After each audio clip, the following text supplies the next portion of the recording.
time is 7 o'clock and it is April 5th. Please join me for the Pledge of Allegiance. I pledge allegiance to the flag of the United States of America and to the republic for which it stands, one nation, under God, indivisible, with liberty and justice for all. Item 3.02, approval of the agenda. May I have a motion to approve? So moved. Moved by Ms. Ewers and seconded by Mr. Lemon. All in favor? Aye. Aye. Item passes 5-0. Item 4.01, approval modification of minutes from the March 22nd Governing Board meeting. May I have a motion? So moved. Moved by Ms. Ewers and seconded by Ms. Trejo. All in favor? Aye. Item passes 5-0. Item 5.01, celebrate excellence. Dr. Driscoll. Good evening, Madam President, members of the board. I have a few items to talk about today and to celebrate excellence. Ward Traditional Academy fifth grader Joseph Lee was selected as a winner in the second annual AZ 529 Future Career Art Contest. The contest, hosted by the Arizona State Treasurer Kimberly Yee, tasked students to draw a picture of their dream job. Lee drew a picture of forensic scientist Henry Lee as a representation of who he wants to be when he grows up. Lee, who was one of two winners in the fifth grade category, was recognized by State Treasurer Yee and awarded a $529 check from Ms. Yee. Now, I met the student and I traded him the check for $1. No, I'm playing, I did not. McCamey Academy International Studies recently hosted their annual Community Project Showcase, the culminating capstone project for all eighth graders as part of their International Baccalaureate Middle Years Program education. To receive their IB certificate at the end of the school year, eighth graders must explore their hearts and their minds through a final act of service of giving back to their community. Representing nearly 50 booths, these projects range from topics that tackle larger issues such as anxiety awareness, mental health, and homelessness to addressing local issues such as providing tutoring opportunities for students and cleaning up Hollis Park, a neighborhood park in Tempe. I would like to express my sincerest gratitude to our McCamey eighth graders for leading these projects and for making a difference in their community. Hello. Rover Elementary Skills Program, led by skills teacher Marla Nasant, provides support for students with disabilities to function as independently as possible throughout their school years and transition to adult life. Nasant recently received an Exceptional Educator Award at the Tempe Mayor's All Abilities Award for her outstanding efforts working with the Rover Skills students and their family members. The Tempe Mayor's All Abilities Award celebrates the people and businesses who make Tempe a better place for those with disabilities. Nasant was honored at an award ceremony on Tuesday, April 4th at the Tempe Center for the Arts. Tempe Elementary School District received the 2023 Healthiest Employer Award for a mid-sized company, 500 to 1,499 employees, by the Phoenix Business Journal. The district was selected based on our district-wide health and wellness initiatives, including district cooking classes, the farm bag program, and the annual district 5K walk-run event. I think some board members participated in that? Okay, just saying. And Mr. Miller wasn't there, so that's a good thing for everybody else. Okay. So we do have a winner. And not a winner? All right. You took third? Okay. And Mr. Thompson wasn't there this year? No. Okay. Yeah. All right. That's good. I was eating Hostess cupcakes watching you guys. No, all led by TD3 wellness coach Sandy Barat. The district was one of 78 finalists selected by the Phoenix Business Journal. All right, we got some switch, so, oh. We got no connection to it. Okay, so while we cue the music, I'm gonna talk to you guys about us needing bus drivers. So if you're listening, we need bus drivers. Please, we have an application on our website. It is not a gold, it's not a red, it is actually a gold spot, top right corner. So if you're interested, we still need bus drivers. Please go to tempeschools.org, top right corner. All right, we're good? Okay.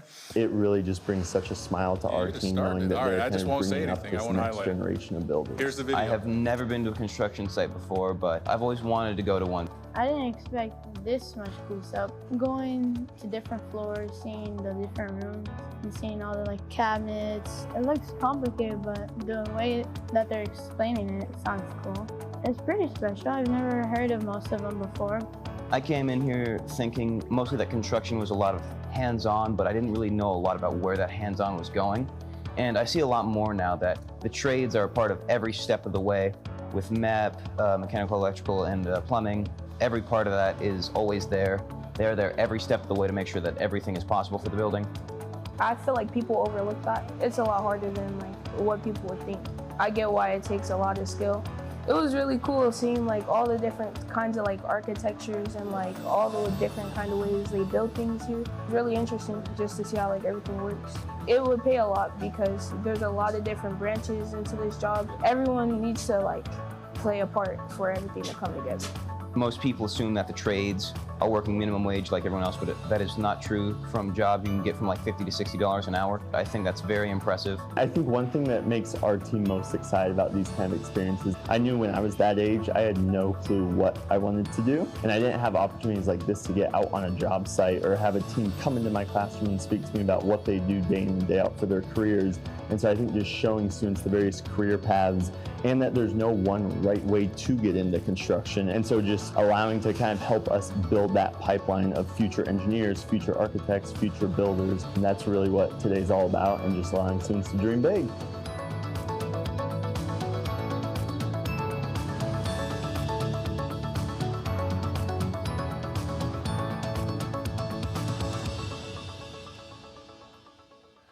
I would like to thank Core Construction for offering that opportunity for our students. I believe we have Principal Mr. Pugh from Connolly Middle School in the background. Also, if you heard the students say that the trades make good money, we also have trade positions here in TD3 if you're listening and want to be a part. If you do, you can go to our website at www.tempeschools.org.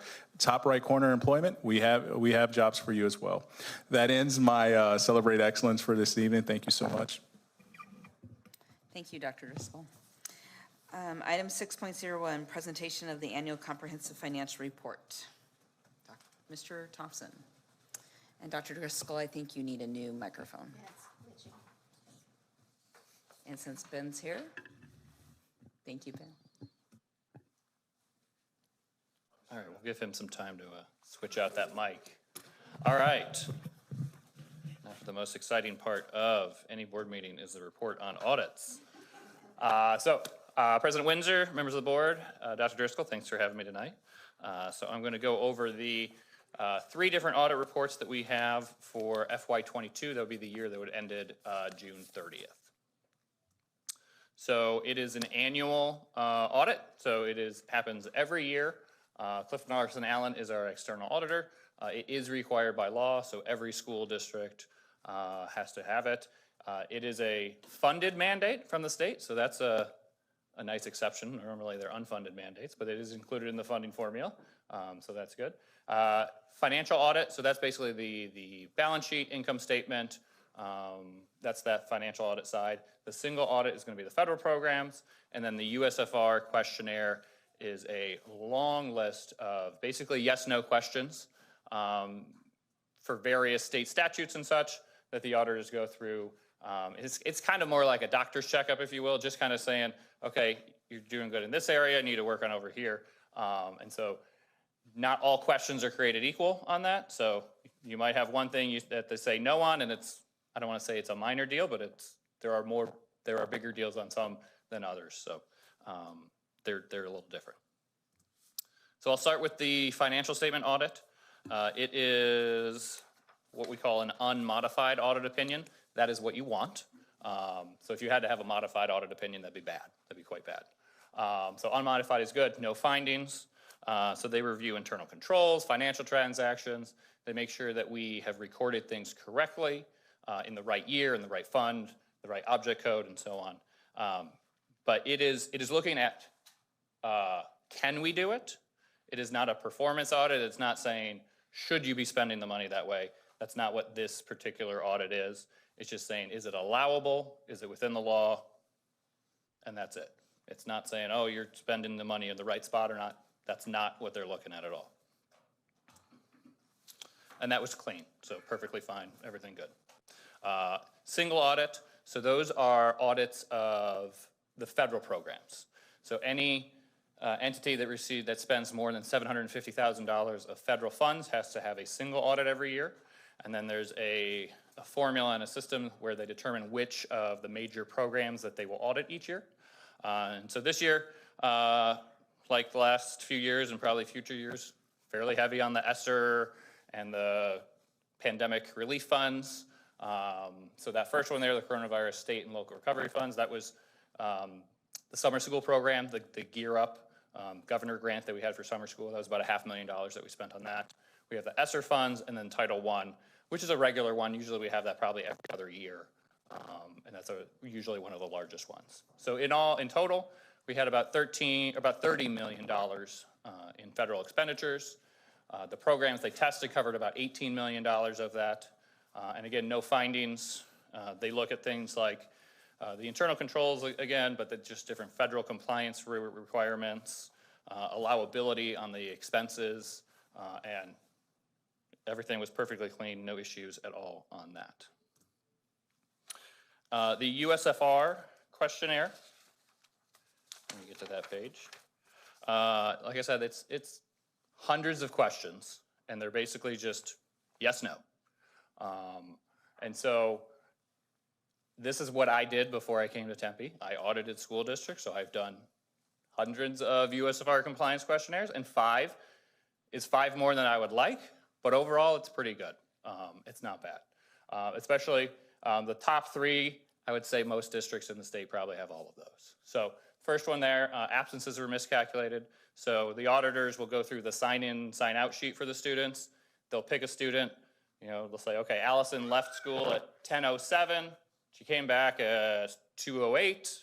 Calculate the absence, whether it was a quarter day, half day, full day, and they'll report it that way. Not always calculated correctly, and so that's the situation here. 3 of 15, I would say that's not a systemic issue there. Again, it's pretty common. There's a lot of variables into that, when the kid left, when the kid got back. Was it a half day? Was it early release? Those kind of things. So overall, we'd like to improve that, but it's a pretty common one. So the total absences per the district did not agree to the absences per ADE. If you have that first one, you pretty much have the second one because your absences are off. So that is incredibly common as well.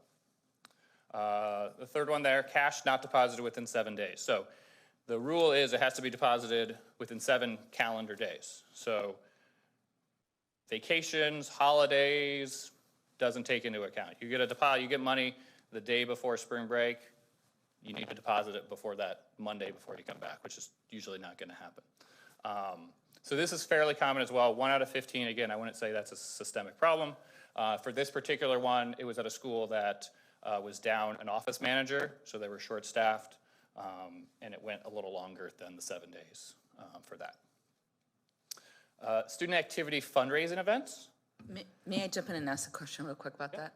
So even if the banks are closed for holidays, that still counts? It needs to be deposited at least weekly is what they say, and they don't give any exceptions. Okay, thanks. The fundraising events have to get approval from the governing board or governing board designee. In this case, we give the designee approves the fundraising events. And so we had 2 of them that did not have documentation of approval. This is a fairly new question that they have not asked in the past. And they were the sale of PE shirts and student council shirts, so it's probably something they had done in the past and maybe had some, they forgot to get the official approval for it again this year. So we talked to the schools involved in that, and we talked to the schools before the beginning of any school year to say, okay, this is what you have to do. And so we had that situation there. And then the last one, average teacher salary info and the Auditor General spending report, not updated timely on the website. I'll take this one. I actually did push back a little bit on the auditors on this because the Auditor General spending report wasn't even out yet. But they're saying that, well, you could have had the average teacher salary on there. And I'll take it as a doctor's checkup, like, yep, okay, we could have had that on there. And so we've remedied that as well. We've got it all on there, and we actually have it in a much more prominent spot now on the website. So if you go there, you didn't necessarily have to search for it before, but it's right there, kind of in your face on this one now. So I think that's kind of an example of an improvement that you can do through the audits. You can say, okay, have somebody else go through it and say, hey, you could get that a little better. And so that's a situation where I think we took it and put it on there. And that's all me. I could have, the information to get on the website, I send that to our website team, and then they put it on there. And so I'll take that one on there. But those are the 5 that we had. Overall, I think I'm pretty proud of my team. They did a pretty good job, and they're not, very egregious ones that would get us in a lot of hot water. So I'm happy with that. So in summary, the clean financial statement audit, no issues with that. Internal controls, compliance, everything. Clean federal single audits, no issues again on there. And then the 5 USFR compliance findings that we had. And I think you've got copies of those, and you can go through and you can see there are hundreds of questions on that USFR. So if there are any questions, I'd be happy to do my best. Ms. Ewers? I would just like to say thank you, Eric. I want to make sure that the public's really aware that this is phenomenal. I'm one of those people who have watched many school board meetings and have been a part of many districts with my family. And to see these 5 findings and it be about T-shirts or a couple of days of somebody not going in, congratulations, very good. So the community should be proud, and I'm proud to have you here. I just want to say thank you. Mr. Lemon? Thank you, Madam President. This is the first I've heard about the board approving all the fundraising events that the schools are doing. Do we have to do every individual one at every school? Whether it's selling candy or? Yes. So it's not generally the board, usually it's board or designee, so that you don't get every last dollar lollipop sale fundraiser. And so it's just submitting it to, I believe Dr. Uxa generally signs off on those. Okay. But if she doesn't get it from the school, she doesn't have anything to approve, and I think that's the Okay, so situation. we don't have to approve it. Right. You have a But he's designee. given her authority to do that. Yes. Okay, thank you very much. That's my only question. It'd be similar to donations, where the board would approve donations, except you've assigned a designee to approve those under a certain dollar threshold. Seeing no other questions or comments, thank you very much, Mr. Thompson. Thank you. Did it. Good work, good job. Item 7.01, open call to the public. We see no blue cards, so we're going to skip that section and jump to 801, approval of consent agenda. May I have a motion to approve the consent agenda? So moved. Second. Moved by Mr. Lemon and seconded by Ms. Ewers. All in favor? Aye. Item passes 5-0. Before I turn it over to Mr. McGinney, I just want to highlight, we had a $29,000 donation from the City of Tempe and State Farm Insurance, the Century of Good Grant for landscaping enhancements. And actually just drove by Connolly today, I guess that was, and it's looking really sharp out there. Good job, Mr. Pugh. Were you out there digging with him? He was. We were digging. Oh, good job. 7:30 a.m. All right. Also, we had Wraparound Services accepted a donation for 750 Bombas socks. We had that a couple of times. That's awesome. $9,750 for that. And I think that's all I highlighted. So, Mr. McGinney, I'll turn it over to you. All right, thank you, Madam President, members of the board, Dr. Driscoll. We have some celebrations this evening, some individuals that you approved on the personnel summary this evening. So I'm going to actually start with one of our current administrators that is moving from Shanley School to Fees College Preparatory Middle School. Tonight you approved Lenny Carl, and I think he's here with his future fan club. All right. So congratulations, Lenny. Lenny is also, just for everyone out there, Lenny is also a recipient, 2023 Excellent Award winner this year, so. All right. Madam President, member of the board, Dr. Driscoll, just thank you very much for this opportunity. I've worked with Erica in the past, and we were a very strong team, and I'm just excited to be part of the Feast family and just see what we can do over there. So thank you.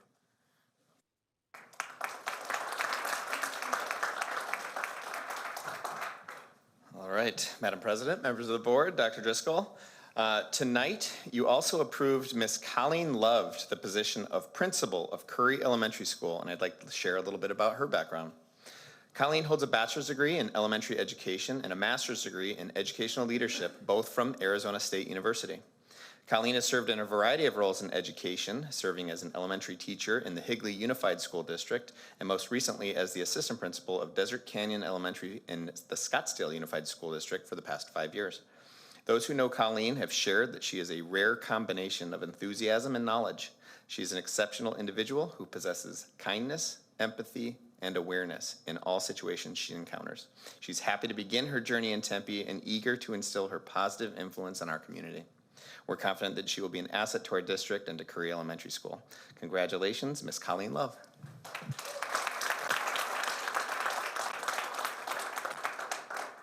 Thank you, Madam President, Governing Board, and Dr. Driscoll. I am very honored and privileged to be here today. So thank you for the opportunity to join the TD3 family. Today, I am honored to have my husband, Garrett, my mother and father-in-law, and some of my Curry Elementary family members. So thank you all for being here.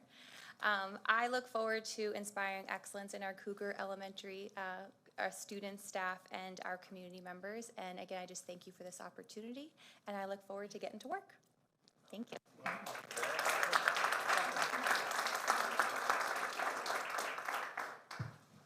All right, let's keep those celebrations going. Madam President, members of the board, Dr. Driscoll, tonight you also approved Mr. Ryan Anderson to the position of Director of School Leadership and Community Service. And I'll share a little bit about Ryan's background. Ryan earned his bachelor's in psychology from the University of San Diego and a master's degree in education administration from Grand Canyon University.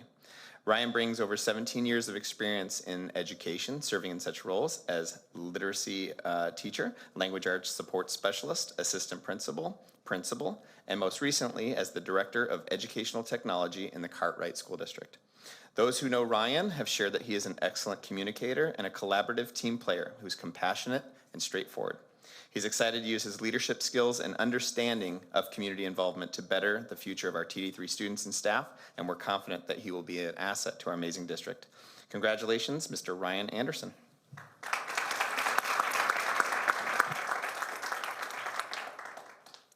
Good evening, Madam President, members of the Governing Board, Dr. Driscoll. I want to thank you very much for this opportunity. Looking back on my career, the position that I've loved the most has always been that of school principal.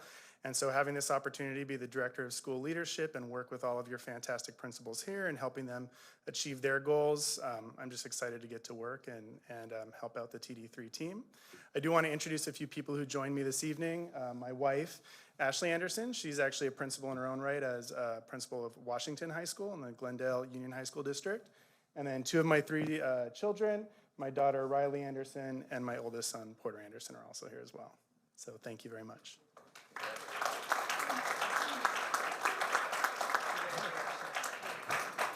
And Dr. Driscoll, I'd like to point out that I've also given my business card to his wife to help in those recruiting efforts. Thank you very much, Mr. McGinney. Welcome to all of you guys to Tempe Elementary School District. Item 9.01, discussion, consideration, and possible approval of the annual comprehensive financial report, USFR compliance questionnaire, and single audit for fiscal year in June 2022. May I have a motion? I'd like to make a motion to approve the annual comprehensive financial report, USFR compliance questionnaire, and single audit for fiscal year end June 2022 as recommended. Second. Moved by Ms. Trejo and seconded by Mr. Lemon. All in favor? Aye. Aye. Item passes 5-0. Item 10.01, student activity report. Do we have any questions or concerns about it?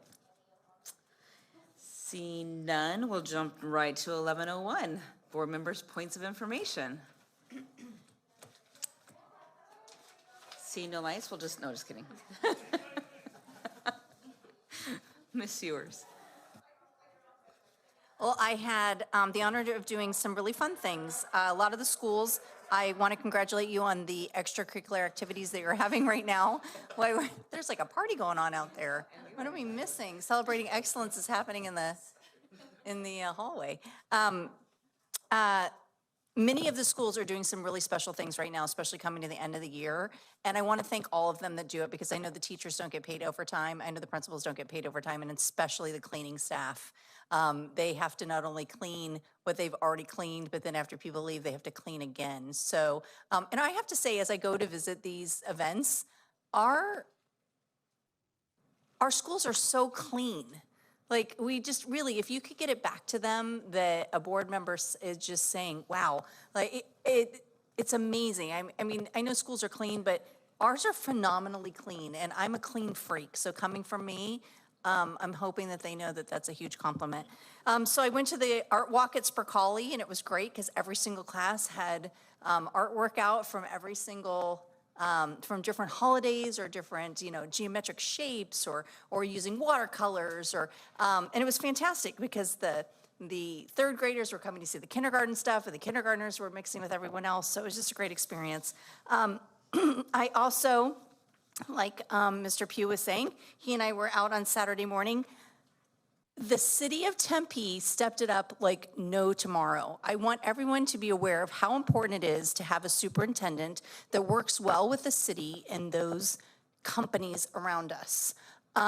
They came out, and not only did we plant 55 trees in a couple hours with the team that State Farm brought out, plus our team of volunteers, they saw that in a communal area in the middle of Connolly, it just looked not so good. And poor Carlos, he has been trying to get people and get help, and he's got to trim trees, and we've got a lot of grass, and he's doing all of this stuff. And they just, from what I heard, just went up and said, you know what, you want us to lay some sod, pull that dead tree, let's plant a couple others and put some plants around here.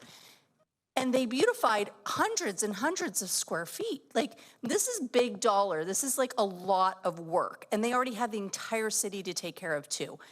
So I just want to thank the city. I want to thank State Farm. Everyone loved what they were doing this weekend. And out of 100 trees, Connolly got 55 of them. And I don't know if anyone's been tree shopping lately, but if you get a tree like this big, it can be $100. So they were planting trees that were totally mature. And the city is going to be coming around and helping water those that don't get the irrigation. I mean, this is like an ongoing effort that they've made a dedication to, and it's a big deal. So one, State Farm, thank you. One, the sustainability group. We've got Evelyn, Brendan, Mr. Pugh, the State Farm group. My personal team was Jen and Matt. They did the heavy lifting. I looked kind of ridiculous out there, and they made me look good. And then all of our guys that work on our schools, if you could tell them, Mr. McGinney, that we've got their back, and that thank you for developing those relationships, and being able to get that help means that they're pretty cool guys that people want to help. So, and I'm sure there's some girls there too. Guys and girls. Something important to talk about is that we are very conscious of making sure that our employees are as healthy as can be, and being as healthy as you can be, as you've heard me talk, is by having mammograms. And it's been such a success to have our mobile mammogram RV that they're having another one, and there's a few spaces left from what I understand on May 12th at the Brogan Center between 10:30 and 5. So make sure you look at your newsletter to all of the staff, go down there, and this is the time to book, because we were able to get another one in due to popular demand. I went to the Honor Band and Honor Orchestra event, and I always remembered Mr. Lemon in the old days when we were watching them on TV or on our Channel 11. He always said one of my favorite things was his wife and taking her on her little date nights. And I just want you to know that I've made the tradition now to take my son on our date nights. And so I said, Brody, we have a date night tonight. And he said, what concert are we going to? So thank you for inspiring my family to make that important. And it's a little special time for me and my son to have. And I'll tell you what, it was exceptional. One, I'd like to thank the public for the instruments that we have received through the past overrides. Thank you. I get confused of which one I paid, the overrides. They asked the question during the concert, how many children here have new instruments? And none of them knew, because they all had new instruments. So they were just, you can tell a difference. You can tell the enthusiasm. And the stage was full. It was full. That's how many kids we have in this district that want to be in music. So please, community and legislatures, help us continue to support the arts. So congratulations to all of them. Congratulations to the honor choir and concert from the weekend before. I just have to tell you all that we're very, very proud of you, and you did an exceptional job. Talk to your kids about fentanyl over the break, and happy Passover. It is now official, and happy Easter to all of our families too. Any other lights? Mr. Lemon, I got you. Thank you, Madam President. Ms. Ewers, it was great to meet you and your son at the end of the concert at Tempe High School. And I was very pleased that they turned on the lights so we could climb down out of the stands and not trip over things. We missed that at Marcos Deniza the previous week where the chorus were singing. So it was a little bit different. And now I understand that both of these schools are going to be remodeling, and we may not be able to use those facilities like we've historically done at McClintock or Tempe High School or Marcos Deniza. So I'd like to see us continue to do that because we have hundreds of parents there that brought their kids and come to listen, and it's a good event. And I don't know where Dr. Driscoll was hiring people out in the lobby, but it's a good opportunity with the parents that are there and the supporters of music and fine arts. I have a piano that hadn't been tuned for, I don't know, 5-6 years. And my niece, the one that's in music, teaches music in Colorado, is coming down for a visit. She said, get that piano tuned. And so I asked some of our personnel who would they use, and that was Kevin King. And Kevin has appointments that he can make because we're going to do so many new electric pianos in our schools, and you don't tune those. You may do some other maintenance on them, but the piano tuners with the tones and those sort of things. So, but it's good. And so I was glad to get that information. And Kevin did a great job, and you can do it all online and pay by credit card, and it's real easy. But you got to let him have at your piano. So the honor corps was great. And they sang a lot of different songs. They were pretty good. And it's a combination of not only our Tempe Elementary professionals, but other professionals from the high school and around the valley that participate in that and direct from that standpoint. So it's kind of, I wouldn't say chumming the water, but we're looking to get the kids to continue to do that. And I think that's one of the reasons the high schools and the other musicians come and help us with that program. I think it's a great program. The honor band was simply fantastic. There's only one portion of one new song that they just had started that day that was a little bit difficult, and but it was great. It was great because you could tell they were trying and they were doing, and it was wonderful. And so I appreciate that opportunity. And I was approached afterwards and asked, is there a way that the kids at an individual school could go ahead and present? And I said, well, that's something that the board has not done recently because parents and kids are up late on a school night and the teachers.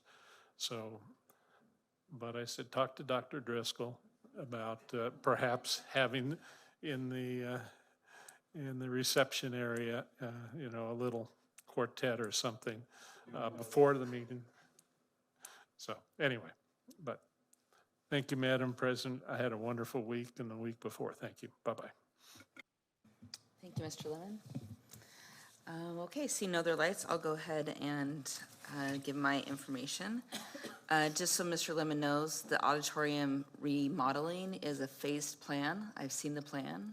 There are opportunities for us to continue using facilities with Tempe Union throughout all of the remodels. So we'll make sure it happens. Yeah. Maybe. And I wanted to let everybody know that I had the opportunity, thanks to the kindness of the board to approve it, to attend the National School Board Association Conference that was held in Orlando, Florida. The standout sessions for me were the ones on student voice, a youth master plan for an entire city, which I think has a lot of merit that we can discuss later. And the one that I thought was the most, just like the nuts and bolts type of conversation was, I texted poor Dr. Driscoll in the middle of it, one about clear rules that are always applied. And I love the example that he gave because it's a rule that drives me crazy in schools where they say no talking in the hallway, but yet when an adult comes down and talks to a student, they're allowed to talk to that adult and we expect them to talk to them. So instead of saying no talking in the hallways, they say follow teacher's directions, which can always be applied. And so you can, have realistic rules that can consistently be applied and that they're practical to all of life. So I love that one specifically. Also got to listen in on the Arredondo parent meeting about transportation. And I was informed in that meeting multiple times by Dr. Driscoll that it is our responsibility as a board to approve any possible changes that we may that we need to consider to address the transportation driver issue. He said it multiple times. I think I estimated about 1 million times that he said that this was not his decision, that it was the board's decision. So thank you so much for that. Yeah. And Jesse did a great job on that presentation as well. Testing season is upon us, and my heart goes out to everybody who has to go through this process. I know it's one of the necessary evils of public education, and I'm grateful for everybody who makes it happen. And Tempe Elementary was out in full force supporting the Summer Bridge partnership with ASU's AZR3 program. We had Amanda Brannon and Michelle Grimaldi, who were also, both of them were there at the presentation to the Tempe Union School Board, so that can move forward with making sure that our 8th graders transitioning into 9th grade would have the supports that they need. So I was grateful for their support there. And because it's been made public, I don't feel like it's out of turn for me to say that the board's heart goes out to the Sprickelli family for the loss of Sandy Sprickelli, who, of course, her husband was, a longtime employee, teacher and principal in Tempe Elementary, but she also was a school nurse for years at both Meyer and Bustos, if I recall correctly. And those services will be held next Saturday at the First Methodist Church, 10 a.m. So for anybody who wants to support the Sprickelli family, who's been such a support to the city of Tempe for so long, please make note of that event. And with that, we can move to item 1201, announcements and upcoming events. Spring holiday will be Friday, May 7th. I'm so tired. All Tempe Elementary schools and district offices will be closed. There will be an agenda committee meeting on Wednesday, April 12th at 11:30 a.m. The next regularly scheduled governing board meeting will be Wednesday, April 19th at 7 p.m. The City of Tempe Courage Awards reception and recognition will be at the Tempe City Council meeting on Thursday, April 20th, beginning at 5:30 p.m. within the council chambers. The Thai Foundation fundraiser will be held on Friday, April 28th from 5 p.m. to 8 p.m. at the Tempe History Museum. The Tempe Elementary School District retirement reception will be held on Wednesday, May 3rd at 6 p.m. at Fees College Preparatory Middle School. Item 1301, meeting adjournment. May I have a motion to adjourn? Madam President, I make a motion to adjourn. And a second? Moved by Mr. Miller and seconded by Ms. Trejo. All in favor? Aye. Aye, meeting is adjourned.